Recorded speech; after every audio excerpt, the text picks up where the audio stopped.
ಓಂ ಗುರುಭ್ಯೋ ನಮಃ. ಹರಿ ಓಂ ಹರಿ.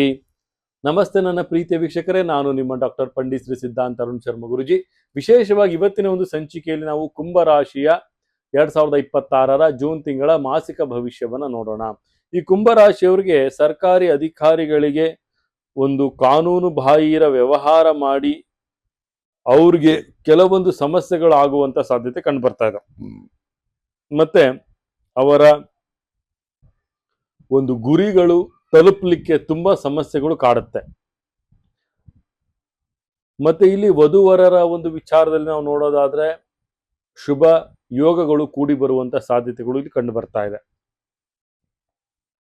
ರೈತರಿಗೆ ತಕ್ಕಂತಹ ಲಾಭ, ವಿದ್ಯಾರ್ಥಿಗಳಿಗೆ ಅವರಿಗೆ ಪರಿಶ್ರಮ ತಕ್ಕಂತ ಲಾಭ ಮತ್ತು ವ್ಯಾಪಾರ ವ್ಯವಹಾರಸ್ಥರಿಗೆ ಸ್ವಲ್ಪ ಮಟ್ಟಿನ ಕಷ್ಟ ಆಗುವಂತಹ ಸಾಧ್ಯತೆ, ಅದರಲ್ಲೂ ವಿಶೇಷವಾಗಿ ರಿಯಲ್ ಎಸ್ಟೇಟ್ ಏಜೆಂಟ್ಗಳಿಗೆ ಅಲ್ಪ ಮಟ್ಟಿನ ಲಾಭ ಸಿಗುವಂತ ಸಾಧ್ಯತೆ ಕಂಡು ಬರ್ತಾ ಇದೆ.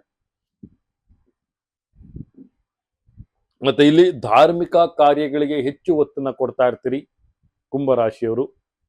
ಆಧ್ಯಾತ್ಮಿಕ ಚಿಂತನೆಯನ್ನ ಮಾಡ್ತಿರ್ತೀರಿ. ಆಧ್ಯಾತ್ಮಿಕ ಗುರುಗಳನ್ನ ಭೇಟಿ ಮಾಡುವಂತಹ ಅವಕಾಶಗಳು ಸಹಿತ ತಮಗೆ ಸಿಗ್ತಾ ಇದೆ. ತಾವು ಮಾಡುತ್ತಿರುವಂತಹ ಒಂದು ವ್ಯವಹಾರದಲ್ಲಿ, ಬಿಸ್ನೆಸ್ ಅಲ್ಲಿ ವಿಶೇಷವಾಗಿ ಸ್ವಲ್ಪ ಮಟ್ಟಿನ ಗ್ರೋತ್ಗಳಾಗುವಂತಹ ಸಾಧ್ಯತೆಗಳು ಸಹಿತ ಇಲ್ಲಿ, ಬೆಳವಣಿಗೆಗಳಾಗುವಂತಹ ಸಾಧ್ಯತೆಗಳು ಸಹಿತ ಇಲ್ಲಿ ಕಾಣುತ್ತೆ ಅಂತ ಸಹಿತ ನಾವಿಲ್ಲಿ ತಿಳಿಸ್ಕೊಡ್ಬೋದಾಗುತ್ತೆ.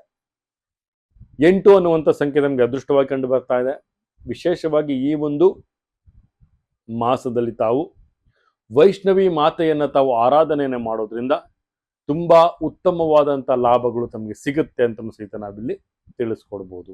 ಅಂದ್ರೆ ಶಾಂತ ಮೂರ್ತಿ ದೇವಿಗಳ ಆರಾಧನೆ, ಈ ಒಂದು ಮಾಸ ತಾವು ಆದಷ್ಟು ಸಹಿತ ಶಾಂತ ಮೂರ್ತಿ ದೇವಿಗಳ ಆರಾಧನೆಯನ್ನ ಮಾಡೋದ್ರಿಂದ ಉತ್ತಮವಾದಂಥ ಲಾಭ ಕುಂಭರಾಶಿಯವರಿಗೆ ಸಿಗುತ್ತೆ ಅಂತಲೂ ಹೇಳ್ತಾ, ನನ್ನ ತಾಯಿ ಜಗನ್ಮಾತೆ ಶ್ರೀ ಕೊಲ್ಲೂರು ಮೂಕಾಂಬಿಕಾ ದೇವಿ ಪ್ರತಿಯೊಬ್ಬರಿಗೂ ಸಹಿತ ಆರೋಗ್ಯ, ಆಯಸ್ಸು, ಸಂಪತ್ತು ಕೊಟ್ಟು ಕಾಪಾಡಲಿ ಅಂತ ಹೇಳ್ತಾ, ಸರ್ವೇ ಜನ ಸುಖಿನೋ ಭವಂತು, ಸರ್ವ ಮಂಗಳಾನಿ ಭವಂತು.